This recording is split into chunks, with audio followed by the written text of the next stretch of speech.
दिल्ली के अंदर ये जो नमाज के दौरान एक पुलिस वाले ने बहुत ही गंदी हरकत की है, इसको सोशल मीडिया के किसी भी इंटरनेशनल प्लेटफॉर्म पर इस वीडियो को नहीं दिखाया गया है, क्योंकि जिनके साथ में हरकतें हुई है वो मुसलमान हैं और जिसने हरकत की है वो हिंदू है।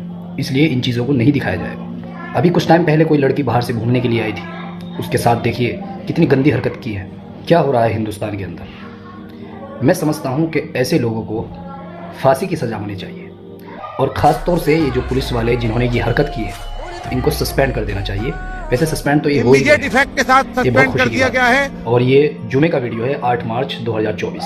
देखिए, पहली बात तो ये है, अगर कोई शख्स मंदिर के अंदर पूजा कर रहा है, अगर कोई हिंदू रोड पर प्रार्थना कर रहा है, तो मुझे उम्मीद है कि कोई मुसलमान उसको धक्का नहीं मारेगा, उसको परेशान नहीं करेगा। ये देखिए कितनी गंदी हरकत की है।